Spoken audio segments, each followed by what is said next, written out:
कैसे हैं आप सब। आशा करती हूँ कि आप सब स्वस्थ होंगे, मस्त होंगे और अपनी पढ़ाई में व्यस्त होंगे। बच्चों, आपकी इसी पढ़ाई को आज हम आगे बढ़ाते हैं और पढ़ते हैं एक सुंदर सी कहानी, एक प्रेरणापद कहानी जिसका शीर्षक है अपराध बोध। तो आइए बच्चों, सबसे पहले इस पाठ का परिचय भी ले लेते हैं कि इस कहानी में, इस पाठ में आपको क्या बताया जा रहा है। प्रस्तुत कहानी के नायक ने अपनी कमजोरियों और शरारतों को छिपाने के लिए कई बार अपने बड़े भाई को दोषी ठहराया। माता पिता ने हर बार बड़े भाई को दंडित भी किया।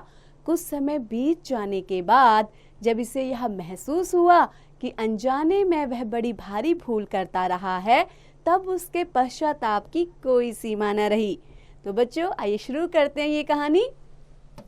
मेरे भाई मुझसे 6 साल बड़े थे। तो बच्चों, इसका जो नायक है इस कहानी का, वो कह रहा है कि मेरे जो बड़े भाई हैं मुझसे वो 6 साल बड़े हैं।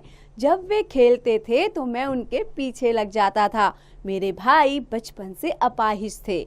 उनके एक पैर को पोलियो हो गया था। बच्चों, पोलियो एक बीमारी होती है ना, जिससे क्या हो जाते हैं, लोग अपाहिज हो सकते हैं। लेकिन वे बहुत सुंदर थे। वे आसपास के कई गांवों में सबसे अच्छे तैराक थे और उनको हाथ के पंजों की लड़ाई में भी कोई नहीं हरा सकता था। घूंसे से वे नारियल और ईंटें तोड़ देते थे, जबकि मैं दुबला पतला था, कमजोर और चिड़चिड़ा। मुझे अपने भाई से ईर्ष्या होती थी। ईर्ष्या यानी कि जलन होती थी, क्योंकि उनके बहुत सारे दोस्त थे। सब खेलते और मैं छोटा होने के कारण अकेला पड़ जाता, तो भाई आकर मेरी मदद करते।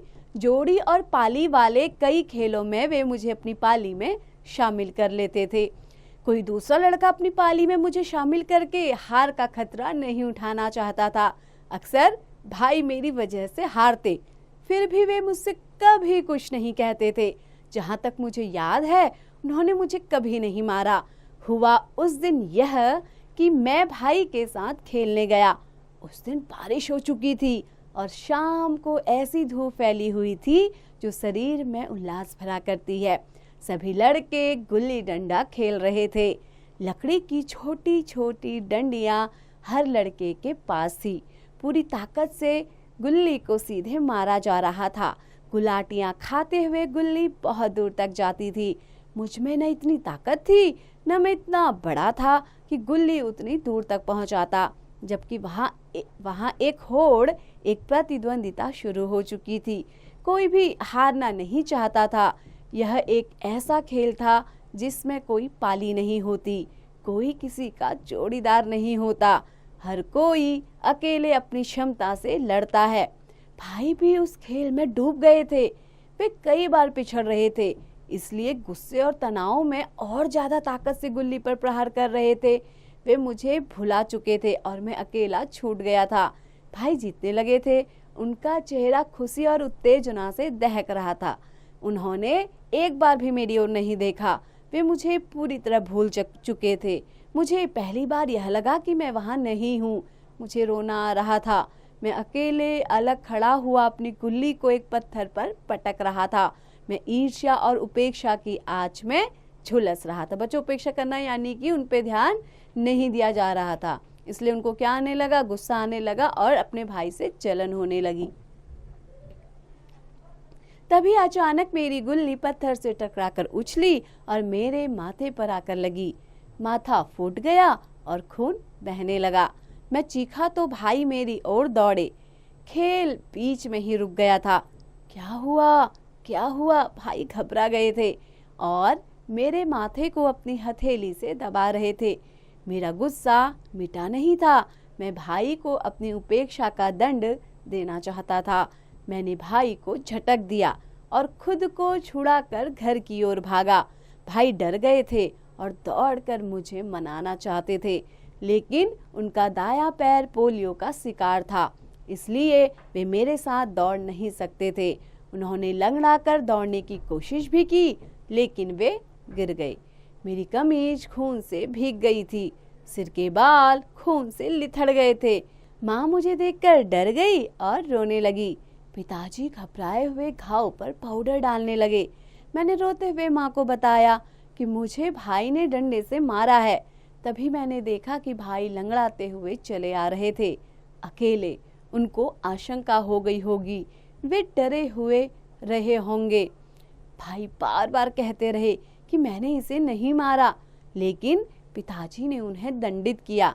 भाई रो रहे थे, वे सच बोल रहे थे, लेकिन उन्हें सजा मिल रही थी। मैंने भाई का चेहरा देखा, वे मेरी ओर देख रहे थे। उनकी आंखें लाल थी और उनमें करुणा और कातरता थी, जैसे वे मुझसे याचना कर रहे हों कि मैं सच बोल दूं। लेकिन तब तक देर हो चुकी थी, उन्हें सजा मिल चुकी थी। फिर इतनी जल्दी बात को बिल्कुल बदलना मुझे संभव भी नहीं लग रहा था। क्या पता पिताजी फिर भी सजा देते, मैं डर रहा था।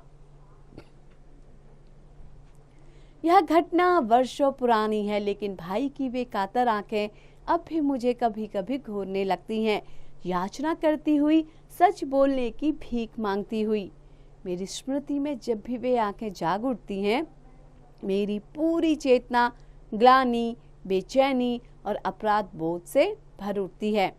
मैं अपने इस अपराध के लिए क्षमा मांगना चाहता हूँ, इस अपराध की सजा पाना चाहता हूँ, लेकिन अब तो माँ और पिताजी भी नहीं हैं जिन्हें मैं यह बताऊं कि उस दिन ठीक ठीक क्या हुआ था।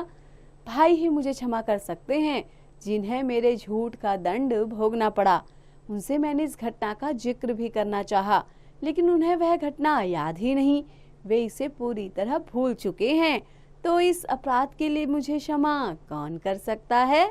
तो बच्चों, इस कहानी के लेखक हैं उदय प्रकाश, यानी कि उन्होंने जो अपराध किया उसको उन्होंने महसूस भी किया, उसका उन्हें बोध भी हो गया, इसीलिए इसका शीर्षक था अपराध बोध। बच्चों, तो आशा करती हूँ कि आपको ये कहानी अच्छे से समझ में आई होगी बच्चों।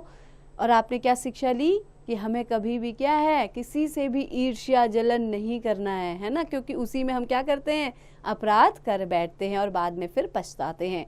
तो बच्चों, आइए देखते हैं, कुछ कठिन शब्द दिए गए हैं जिनका आपको वाचन करना है और इनके श्रुतलेख का अभ्यास भी करना है। तो बच्चों, ये कठिन शब्द हैं अपाहिज, प्रहार, पोलियो, उत्तेजना, ईर्ष्या, लिथड़, उल्लास, आशंका, होड़, दंडित, प्रतिद्वंदिता, स्मृति, जोड़ीदार, ग्लानि, क्षमता, जिक्र। तो बच्चों, अब देखिए शब्दकोश दिया गया है जिसमें कुछ कठिन शब्दों के अर्थ दिए गए हैं, तो आप सभी ध्यान से सुनिए और इनको याद करने का प्रयास कीजिए। तो बच्चों, पहला कठिन शब्द है अपाहिज, जिसका अर्थ होता है विकलांग यानी हैंडीकैप।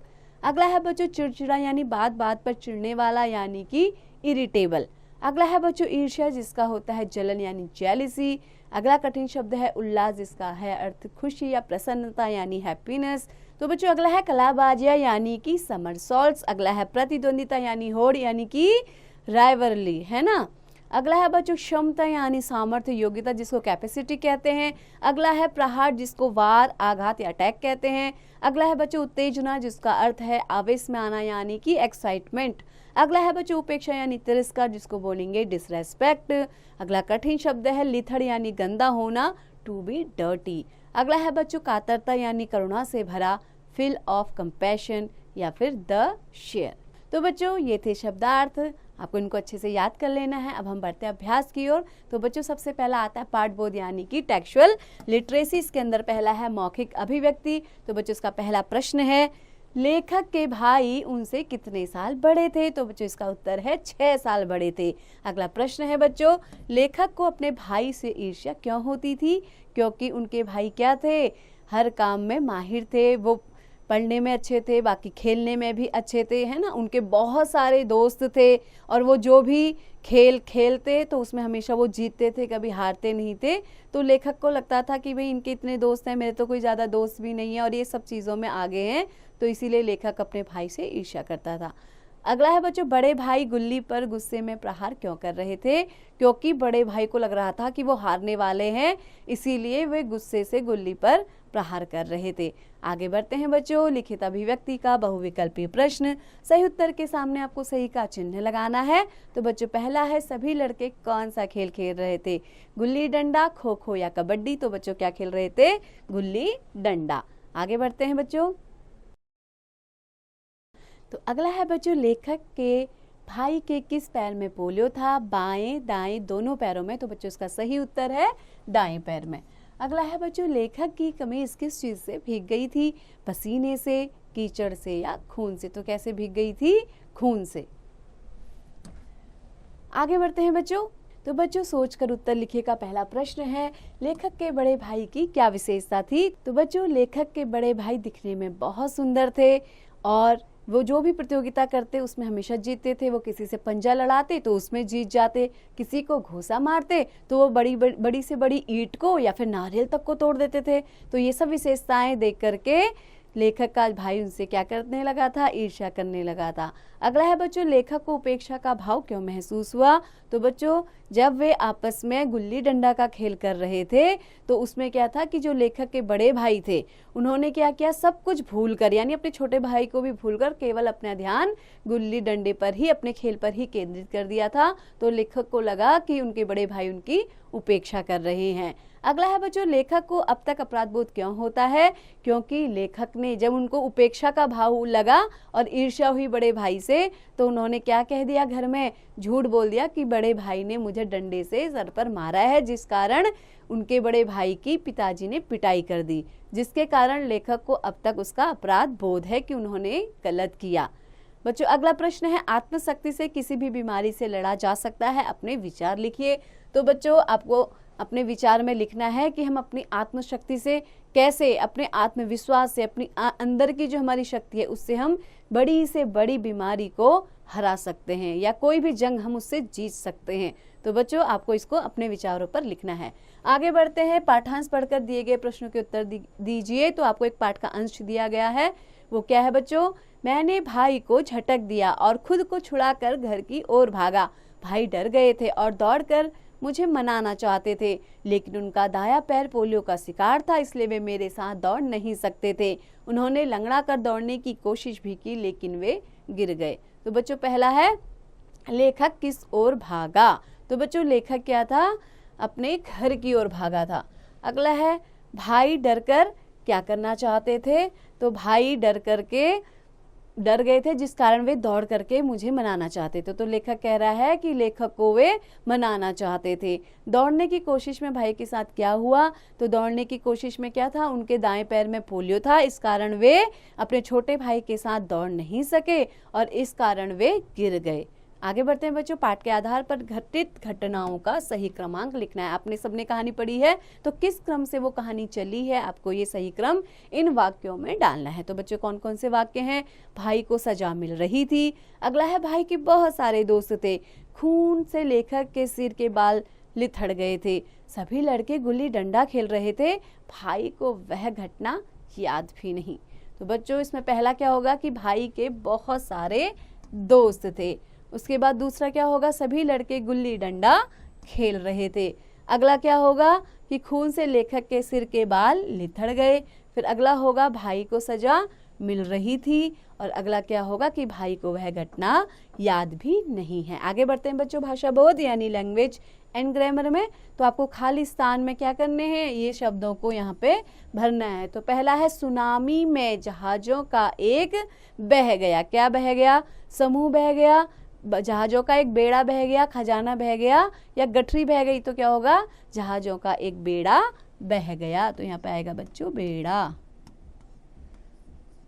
अगला है बच्चों, गरीब भिखारिन कपड़ों की डैश बगल में दबाई चली जा रही थी। तो क्या दबाई जा रही थी? गठरी। तो यहाँ पाएगा गठरी। अगला है बच्चों, आकाश में ग्रहों और नक्षत्रों के अनेक क्या हैं? समूह हैं। तो यहाँ पे क्या आ जाएगा? समूह। अगला है बच्चों, कुबेर का खजाना कभी खाली नहीं होता। तो इसका उत्तर क्या हो जाएगा बच्चों? खजाना। आगे बढ़ते बच्चों, अब देखिए पढ़िए और समझिए, हैरानी या विस्मय बच्चों किस किस शब्दों से हम प्रकट करते हैं? ओह, अरे, ओहो, और हर्ष यानी खुशी को वाह, आह, और दुख को उफ, हाय, ओह, और घृणा को छी, थू थू, और प्रशंसा को शाबाश आदि भावों को प्रकट करने वाले शब्द बच्चों क्या कहलाते हैं? विस्मय वाचक शब्द कहलाते हैं। तो बच्चों अब दिए गए विस्मय वाचक शब्दों का उचित वाक्यों से आपको मेल कराना है। जैसे वाह यानी खुशी की बात है तो क्या वाह तुम कब आए होगा कि वाह मैं तो बर्बाद हो गया, वाह ठंडाई पीकर मजा आ गया। तो यह तुमने किया है, कितनी बदबू आ रही। तो वाह का क्या होगा? वाह ठंडाई पीकर मजा आ गया। अगला है बच्चों छी, कितनी गंदी बदबू आ रही है। फिर क्या होगा, अरे तुम कब आए, है ना। फिर क्या होगा, हाय मैं तो बर्बाद हो गया। और अगला होगा, अच्छा तो यह तुमने किया है। तो बच्चों देखिए कितना आसान था। तो आपको अपने अपने भाव के अनुसार विस्मय शब्दों को वाक्यों से मिलाना है। आगे बढ़ते हैं बच्चों।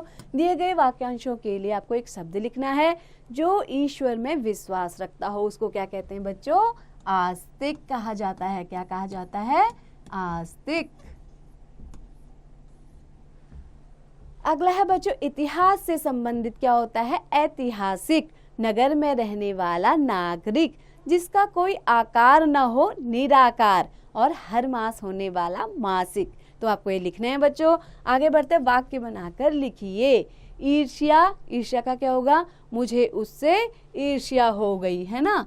मुझे या उस लेखक को अपने बड़े भाई से ईर्ष्या थी। आप कुछ भी लिख सकते हैं ना, मुझे उससे ईर्ष्या हो गई, यानी कि ईर्ष्या मतलब जलन, है ना। तो बच्चों इसी तरीके से आपको वाक्य लिखना है। उल्लास का, प्रहार का, उत्तेजना का, अपराध का, ये काम आप स्वयं करेंगे बच्चों। अब देखते हैं मूल्यपरक प्रश्न यानी वैल्यू बेस्ड क्वेश्चन क्या है। कोई एक कीजिए, डू एनीवन आपको एक करना है। यदि आप लेखक के बड़े भाई की जगह होते तो क्या करते और क्यों करते। दूसरा है किसी ऐसी घटना का वर्णन कीजिए जिसके बाद आपको पछतावा हुआ हो। तो बच्चों अब देखिए रचनात्मक गतिविधि यानी क्रिएटिव एक्टिविटीज में आपको क्या करना है, प्रेमचंद्र की कहानी गुल्ली डंडा के संवाद इंटरनेट पर आपको खोजकर पढ़ने हैं। और जब मैं रूठ गया था अथवा मेरे बचपन का वह दिन विषय पर 50 से 60 शब्दों में आपको एक अनुच्छेद लिखना है। अगला काम बच्चों, अपने भाई या बहन के साथ हुई झड़प को संवादात्मक शैली में आपको लिखना है बच्चों। तो बच्चों आशा करती हूँ आपको ये पाठ अच्छे से समझ में आ गया होगा। तो ऐसे ही पढ़ते रहिए, निरंतर अभ्यास करते रहिए।